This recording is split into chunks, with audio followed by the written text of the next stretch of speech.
Hello, everyone. It's John Byrne with Poets and Quants. You are here for a fireside chat for Center Court. We have a great guest, someone I've known for a number of years and I have a great admiration for. It's Dean Bill Boulding from the Fuqua School of Business at Duke University. Welcome, Bill. Thank you, John, and thank you for your very kind introduction, which is surely undeserved. Oh, I don't think so. You've been a great leader at Fuqua. And I wonder if you might talk a little bit about this unique moment that we have right now in our culture, in our society, and the need for strong leadership to build public trust. Certainly, there's a lot of public policy issues, but even beyond that, leadership is something that is such a crucial ingredient to making things work effectively and to galvanizing people in one good direction. Yes, so without a doubt, these are incredibly challenging times, and leadership is needed now more than ever. Before the pandemic, I would say it was fair to characterize the world we're living in as one that was highly polarized.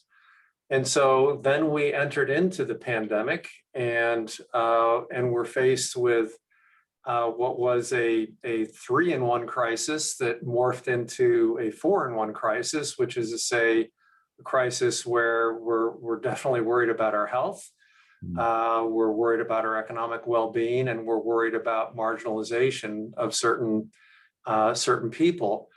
And the evidence here being that certain segments of the population were definitely more vulnerable in terms of the health outcomes of COVID and more vulnerable in terms of the economic outcomes of COVID. And what we saw is, and I guess I shouldn't be using past tense, because as much as we desperately would like to have COVID behind us, it's not. So I should say what we have been seeing is, normally you would expect in the face of a crisis that people would come together, that crisis itself would be galvanizing and cause people to pull together and help society tackle such a profound crisis. But unfortunately, what we saw or are continuing to see is that these forces of polarization did not go away, but rather they got into the discourse about COVID. And so COVID became a highly political issue. And so that led to what I'll call the fourth crisis of leadership with COVID, which is, or the fourth dimension, which is this crisis of leadership, because people have been so confused, so anxious, so stressed. They so want to belong and feel they're a part of something and a part of an organization, a structure that's looking out for them. They want to feel like there's a plan. But there's been so much polarization in messaging and plans and ideas that all that's happened is a great deal of confusion and a great loss of trust in the traditional institutions that typically provide the social safety net in the face of a crisis. So what we've seen is a dramatic loss of trust in government institutions and even in non-governmental organizations in the face of the very confused response to this crisis. Having said that, there is one group where the level of trust has gone up dramatically, and that is the business community. I hadn't realized that. And I know that both of us share a belief. And this goes back to my early days and my desire to be a business journalist. So we're talking a long time ago for me. I think we both believe that business can be a transformative engine to better the world in ways that governments and NGOs can't. Talk a little bit about that. Yes, so this is a time full of opportunity for the platform of business, and I hope I'm forgiven if I make the argument that the world of business has been really instrumental in creating lots of opportunity and value in the lives of so many. But now we're being given an opportunity that's well beyond anything that's been there before, because there are two things happening simultaneously. One is we're at a moment of increased trust. Despite all the terrible things happening in the world, if you ask the question, who do I trust to give me good advice that will keep me safe and healthy? The number one institution is my employer. It's the company you work for. You trust that they will give you the right advice. If you ask the question, who do I trust to tackle issues of racial injustice?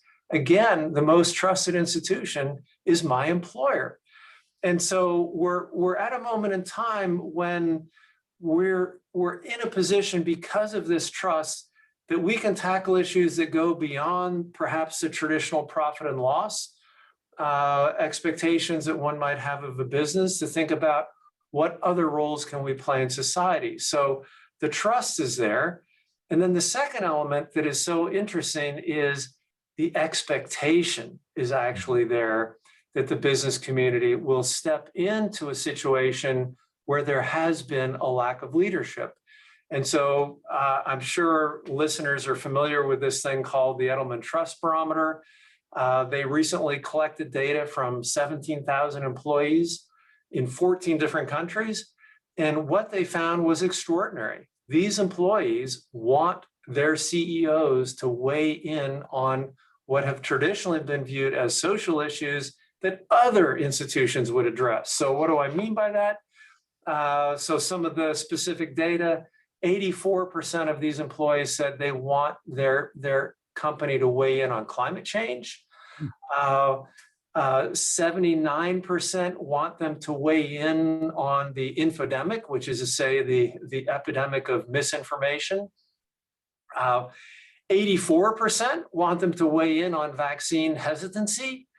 79% want them to weigh in on issues of racism. So these are extraordinary social challenges, and the expectation is that it's going to be the business community that will help us to figure out how we can tackle these issues, create common purpose in addressing these issues that are so important to society today and tomorrow. And that's just a remarkable opportunity. And so my feeling is if you want to go into business, this is the time more than any other time in terms of what you can potentially accomplish through the platform of business. It really is an amazing opportunity. However, it's not a simple or clear-cut opportunity, because these same people who said, I want my organization to weigh in on these issues, the majority of them also said, but I want my company to stay out of political issues. Now, think about the things that I just mentioned. All of those have become politicized.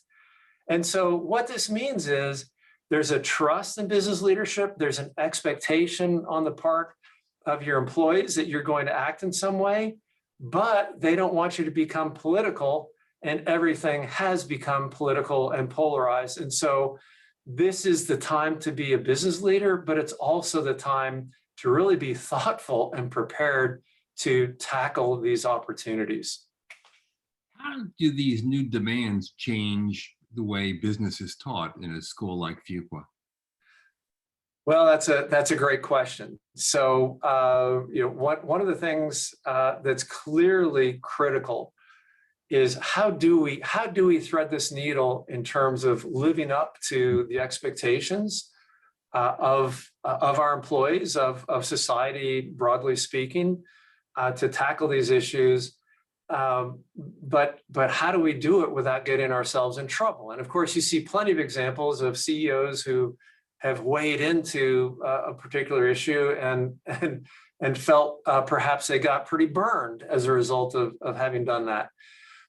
And so our view is that this is a new capability that has to be nurtured on the part of our graduates. And it's one of the pillars of our curriculum redesign. So we introduced a course which is thinking about how do you use the platform of business to build common purpose in a world of differences. And so this is an enormous challenge in a world where people want to polarize every issue, where they want to put people on different teams that fight against one another. How do we actually listen to people who have different points of view, get them to understand that we are listening, get them to listen to us, and figure out how do we come together and advance in a way that does benefit the organization and can also benefit society, because business can be this extraordinary force multiplier. You know, the reality is, if we want to tackle climate change, it's not going to happen unless the business community is an active participant. And given what people are saying and who's most trusted and who we expect to deal with these issues, if we want to tackle issues around racial equity, well, you have this incredible opportunity as a force multiplier to do that at one organization at a time to tackle those issues. So, this is something where we absolutely feel we have an obligation to prepare our students to enter into a world where you will have a different set of demands on you as a business leader relative to what you may have had in the past. Yeah, really true.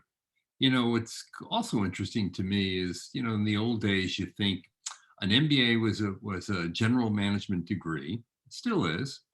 But you did learn the business basics. And by that, I mean accounting, finance, strategy, marketing, operations. And many of those courses are considered hard skills. And a lot of people take for granted the professional development that occurs and the soft skills like leadership, which tend to be a bit more squishy, but at the end of the day, tend to be so much more important. Isn't that true? Well, it's really, really an interesting challenge that as the demands go up on business leadership, it's not like you can drop out certain skills like accounting and so on. And you can't just say, I want to run a business because I want to tackle big issues in society. You actually have to run your business and run it effectively. And so I think the opportunity that's there is that you can make your organizations better while simultaneously doing what's best for society. But you need to have those hard skills in order to be successful. And in fact, in some ways, there's another trend in addition to these so-called soft skills or leadership skills.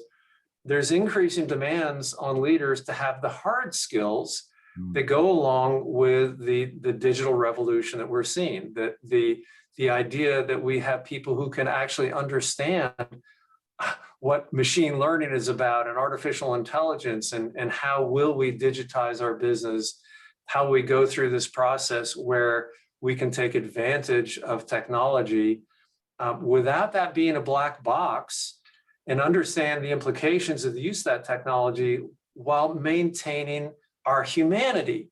And so this is a really significant challenge, which is to have the technical skills, but to have the ability to marry those technical skills to the soft skills that help you understand how you can work with people, how you can get things done through people, how you can understand what can't be outsourced to a machine, where we still rely on human judgment and higher order reasoning and emotion and decency and the things that make us human, so that we can continue to really use this platform effectively. It's getting so much more complicated, and it's not like we can push things aside. We seem to be adding in and adding in.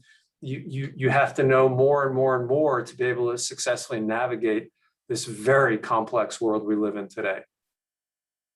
That's true.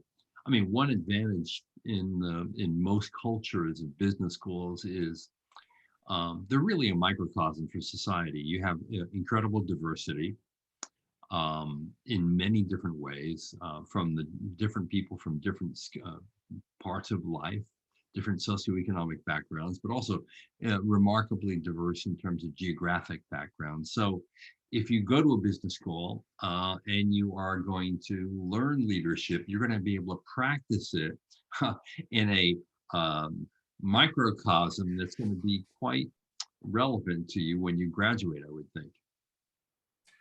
That's absolutely the case. And one of the things that makes business schools so unbelievably interesting is that we do bring people together who have all kinds of backgrounds, experiences, and beliefs. And it is a microcosm of the world that we live in. It's also the case that if you put yourself in that environment, oftentimes people are coming into business school from an environment that's been relatively homogenous compared to what they will experience as they enter into the business school program of their choice. And it's an amazing opportunity to begin practicing the lessons of leadership, which is the reality is when we're confronted with people who are different from ourselves, our first instinct is to move away and find the people who look like us, talk like us, act like us, think like us. And the interesting thing is that in this business school environment, at least at Fuqua, you're going to be forced to be immersed in an environment where you will need to interact with others who are wildly different from you. And you're going to have to learn the skills of how do you bring out the best from people who are different? How do you get those differences to act in a positive manner as opposed to something that scares people and becomes a point of contention, so that you can uncover the human potential that exists when you bring a really diverse team together. That is a phenomenally important aspect of the business school experience. And the reality is that a great team will always beat a great individual. And so as we think about leadership, let's move away from those days where we think of the leader as a hero who is the smartest person in the room who tells everyone else what to do. And instead, we view this leader as someone who unlocks the potential of others around them, who brings out their best and gets them to act with common purpose. And so that is the skill that is so much in demand across any kind of industry sector anywhere in the world, because people understand that if you really want to create value with your company, that's how you can do it, which is to really bring people together and get them to accomplish something great by bringing their unique skills to the table that wouldn't be available if you just relied on a single smart person to tell everyone else what to do. Yeah, and Bill, you reminded me that really this has been part of the Fuqua culture in the DNA of the school for many years. I mean, I can't tell you how many years I've heard the belief that teams can make better decisions than individuals, and diverse teams can make even better decisions than teams where people are looking all alike with each other. And this is not about diversity, inclusion, and equity, which is important. This is actually about better business. It is about better business. And the thing is that I'll say one thing that's slightly different than what you just said, which is, yes, diverse teams will beat the teams that are composed of like-minded, like-thinking people under one condition, which is that the diverse team members all feel like they belong.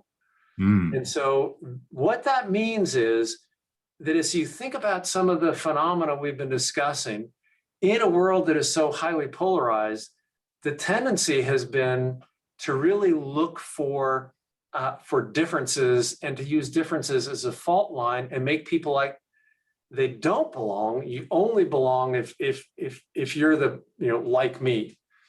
And there's a quote from the poet Yeats, not poetry because I'm not deep enough for that, but a quote of his that I absolutely love, which is, "Talent perceives differences, genius unity." And so what we have in the world today are a lot of talented people who are playing up on differences.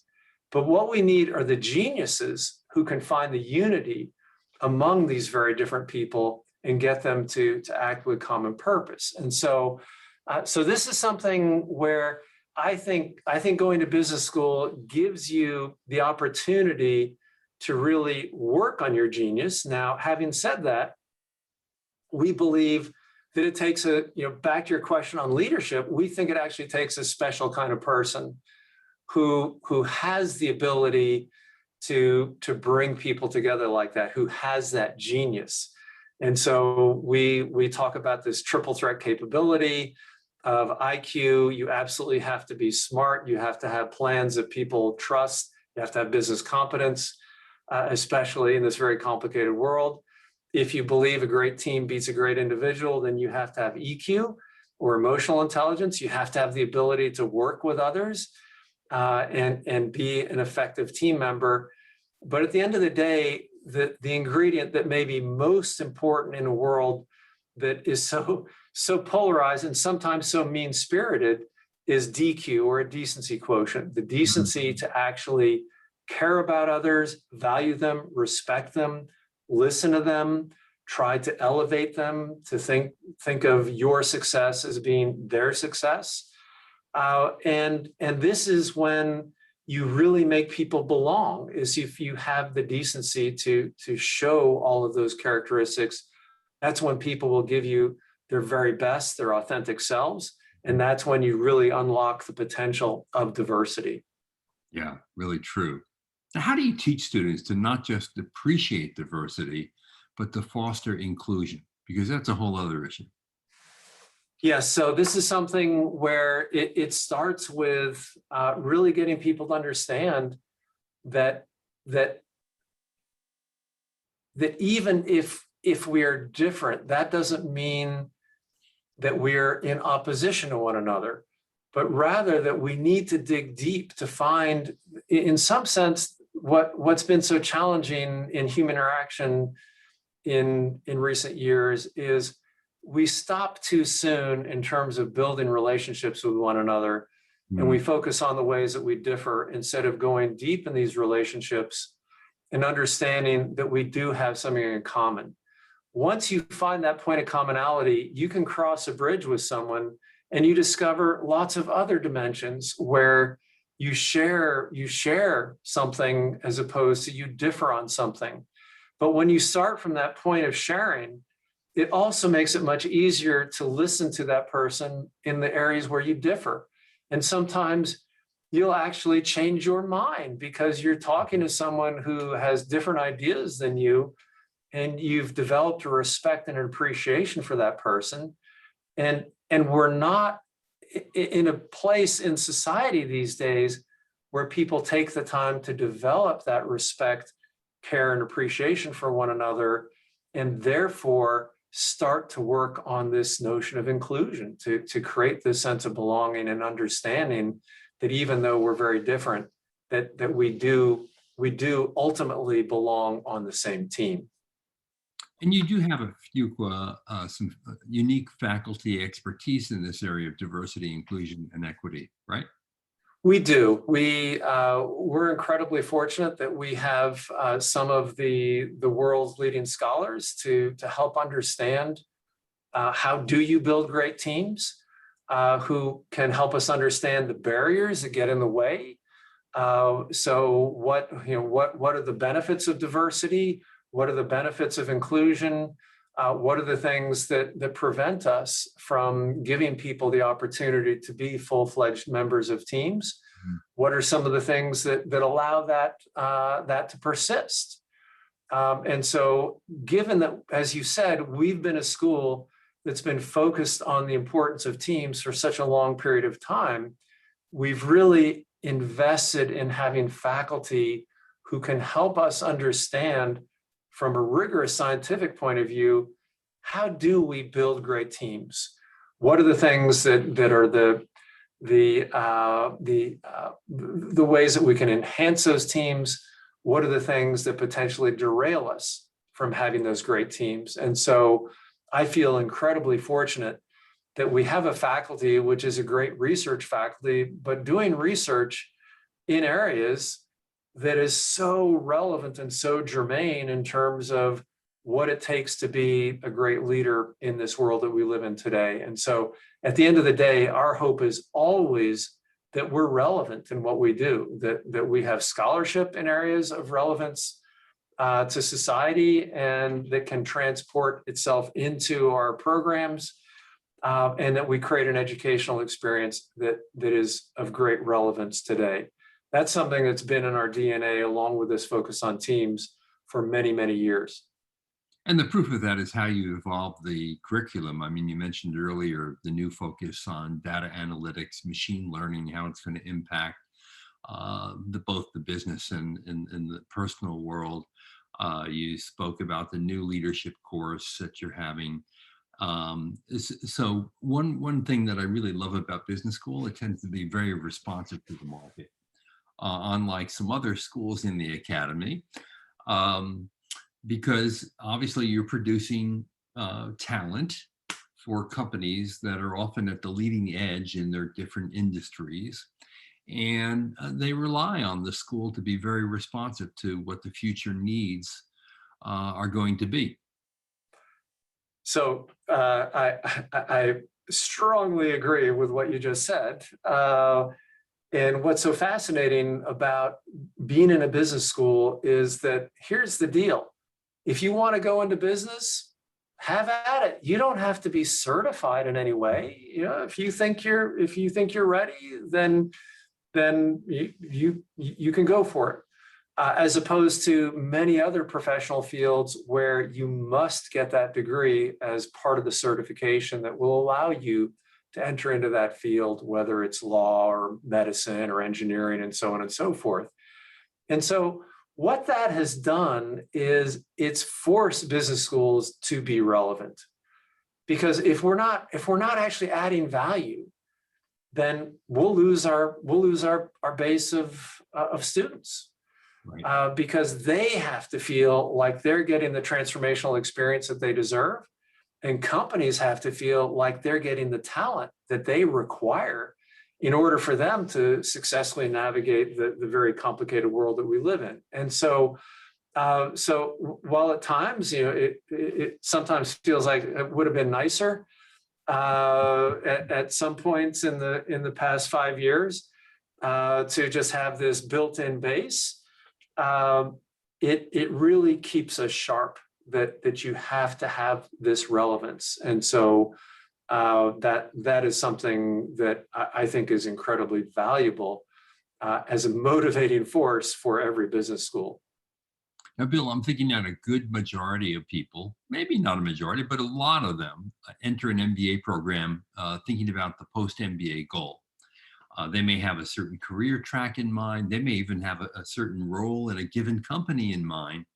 How do you remind them that they really need to put more focus on their own self-development, who they will become, what they want to be, and their own leadership styles?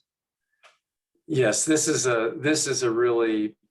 Have you thought of becoming a dean? These are really important things that have to happen, and so part of what we try to do is, and the students don't always love this, but what we try to do is early on, we make it clear that you're going to have more things to do than you have hours in the day. And at one level they go, but I can't do everything I want to do. And, that's not fair. I want to do this, that, and the other. And there's just not enough time. But what this does is it forces self-discovery. We really want our students to think about what matters to them, where are they passionate, and go through this process of self-discovery. The reality is that when you go to business school, you've got a block of time that you're not going to get, in all likelihood, the rest of your career to really think about who you are, the transformation that you want, the aspirations that you have in terms of where you want to go post-degree.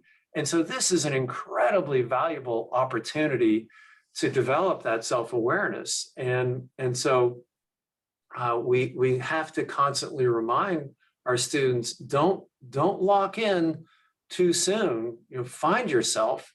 And I think that message is getting through, that students are becoming a little bit more self-assured in terms of trying to identify their passion and then going for that passion. Now, what that means is that people have the confidence to say, I'm going to find the job that's exactly right for me, as opposed to doing something which was a more traditional path, 10 years ago, going to work for a big company. Increasingly, there's still plenty of students who are going to Wall Street and going to the big consulting firms and so on. But more and more people are saying, I want to do something that really resonates with me. And I think that's a positive development, especially because a lot of this involves getting ready to move into the more entrepreneurial space and to think about, how do I take something that's in a more formative stage and grow it into something of real value to society. And so that's another area where we're really getting to, trying to get our students to think about, you will be an entrepreneur for life. And sometimes what that means is you're going to start in a big company, but at any time in your life, you may become a founder, and you may become a founder within the context of a big company, because these big companies have to reinvent themselves. Or you may someday decide, I want to do my own thing, and I'm going to go and I'm going to take that risk to build something on my own. But these are skills. People have this mental model that an entrepreneur is a 20-year-old kid. They think of Bill Gates or Mark Zuckerberg as the prototypical entrepreneurs, but the reality is that the median age of a successful founder is in their late 30s, not their early 20s. And so there's a distribution. There may be some people who do it at an early age. There may be people, some of our alums have done it in their 60s. And so, but there's a lifetime of opportunity, and we want to instill in all of our students this philosophy of a constant life of self-discovery and a constant search for, how will you create value as you move forward in your life? Bill, a lot of people may sometimes say, hey, look, Mark Zuckerberg, Bill Gates, they were dropouts. They didn't need to go and get an MBA to start a business. Here's what I tell them. I tell them, hey, if you think you're Bill Gates or Steve Jobs or Mark Zuckerberg, you can drop out and start your own business, good for you. Go ahead and do it. You don't need to know anything about marketing, accounting, finance, strategy, operations, working in diverse teams, leadership. If that's what you think, go ahead and do it. Good luck to you. Yes, indeed. Well, Bill, a pleasure as always. Thank you so much for your insights. Really appreciate them, and can't wait to get back to your campus and visit you in person. Yes, well, many thanks, John. Really, really exceptionally thoughtful questions. The questions, of course, were far better than my answers, but I so look forward to seeing you in person. Great.